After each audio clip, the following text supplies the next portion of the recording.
Are we, yeah, it's after 4 o'clock. The Rules Committee will come to order, and we are here for consideration of two measures. One falls within the jurisdiction of the Foreign Affairs Committee, the other the Armed Services Committee. Foreign Affairs resolution authorizes the limited use of the United States Armed Forces in support of the NATO mission in Libya, and the Armed Services resolution, H.R. 2278, limits the use of funds appropriated to the Department of Defense for the United States Armed Forces in support of North Atlantic Treaty Organization Operation Unified Protector with respect to Libya unless otherwise specifically authorized by law. So basically, see, Mr. Hastings is not here. He is the author of the first resolution, which is identical to the resolution that the Senate dealt with, Mr. McCain and Mr. Kerry's resolution. And the second resolution is offered by Mr. Rooney, and he is calling for basically defunding. So the chair will be in receipt of a motion. Mr. Chairman, I move the committee grant one rule for consideration of both H.J. Res. 68 and H.R. 2278. The resolution provides for consideration of H.J. Res. 68, authorizing the limited use of the United States Armed Forces in support of the NATO mission in Libya under a closed rule.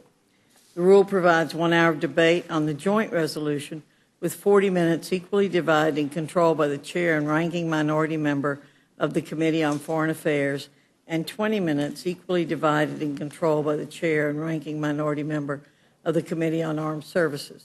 The rule waives all points of order against consideration of the joint resolution. The rule provides that the joint resolution shall be considered as read. The rule waives all points of order against provisions in the joint resolution. The rule provides one motion to recommit the joint resolution. The resolution also provides for consideration of H.R. 2278 to limit the use of funds appropriated to the Department of Defense for United States Armed Forces in support of North Atlantic Treaty Organization Operation Unified Protector with respect to Libya, unless otherwise specifically authorized by law under a closed rule. The rule provides 1 hour of debate on the bill equally divided and controlled by the chair and ranking minority member of the Committee on Armed Services. The rule waives all points of order against consideration of the bill. The rule provides that the bill shall be considered as read. The rule waives all points of order against provisions in the bill. Finally, the rule provides one motion to recommit the bill. You've heard the motion of the gentlewoman. Let me just, for those who've just come into the room, explain again that these are two resolutions, one of which basically provides authorization and support for the effort to continue, and the other completely defunds. They'll each be debatable for an hour, after which there will be a vote on each item following the debate that takes place. And we'll give the House an opportunity to debate and weigh each of the proposals and then ultimately make its decision. So any amendments to the rule? Ms. Slaughter. A comment, please, Mr. Chair, if I may. Measures like this are in the congressional record and poured over by scholars for generations to come as to what we were doing about the War Powers Act. And certainly the debate that we've been having recently has brought it home to us, how important this is. So I really want to just make a statement about the process. Night before last, we got two bills that, with no minority participation at all done in the back room at 10 o'clock at night and taken to the floor in an emergency and then removed. Last night, I believe these came at 9 o'clock. We've had no input, no chance to do it. When it comes to life and death matters, peace and war, allies and everything, I really believe that the regular deliberation that should take place, hearings, chance for people to participate, other suggestions to be made are really in order. So our complaint, I think, is really about process, that we've been left out. We don't think this is any way that we should do something on this order of this magnitude in the manner it has been done. Thank you very much, Ms. Slaughter. I will say that one of the resolutions is in fact offered by our friend Mr. Rooney. The other is offered by a minority member of the House Rules Committee, gentleman from Florida, Mr. Hastings, is the author of the resolution. So I think that to conclude that Democrats have not been involved in the process when, in fact, Mr. Hastings is the author of the resolution that is being considered in the House. Well, Leads if I me to- may, leads I me- believe leads- that, le- excuse me, leads me to conclude that, in fact, I don't think anyone is forcing Mr. Hastings to be the author of the resolution that's being considered on the floor, and I'm happy to No, yield. but we understand what happened here, that it was impossible to get anybody to sign on them. Hastings obviously took the bill, which is known as Kerry McCain, which is sent over from the Senate. So that, again, to the best of my knowledge, Mr. Hastings was not involved in any discussions at all, nor were any of us in the House. Well, if Is I that could not reclaim- correct? Mr. Hastings is not here. But, He is the author. But you were Mr. speaking for him. Is it not No, correct, though? well, that- you know, if you want to propose to withdraw his name from Of as the course I author, don't. well, then I don't understand. Mr. Hastings is the author of the resolution. You're describing He's it, the sponsor of the resolution. author, sponsor, it's his resolution, okay? And it's coming from not a Republican, it's coming from a Democrat who happens to sit on the Rules Committee. And so to say that no one was involved in the process, no one has been able to participate, this has been discussed, debated. You know, we've considered Dennis Kucinich's we've considered excuse me, if I might.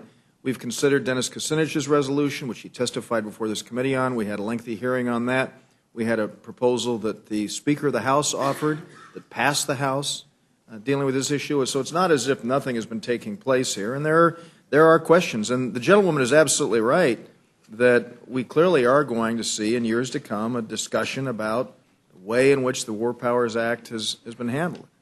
We believe that these two proposals, one from the Foreign Affairs Committee, the other Armed Services Committee, one offered by a Republican, the other offered by a Democrat, provides the chance for us to consider. So if there is no amendment to the No, but any I amendment? would like to make one more comment. if I Please. may, and that is, I think that what you said has just made our case. Then in the future, Mr. Hastings is the historians, author? in the future, historians trying to find out what we were doing here Well, that's not are quite not the way I going to put be it. terribly enlightened. Well, Thank I you didn't. very much. That's not what I said. What I said is that clearly the question around the War Powers Act continues to exist, and there are lots of disparate views on the issue of the War Powers Act, and there has been a traditional struggle between the first and the second branches of government. And it's one that goes on today, and I think it's fair to say that people will be continuing to analyze that. Mr. McGovern. Yeah, no, if I could just add on to what the ranking member has said. I mean, we're meeting under an emergency meeting today, and I think, you know, I don't know. I mean, I'm very skeptical of our operations in Libya, but Mr. Rooney is not here. I'm not sure what all the implications are of H.R. 2278.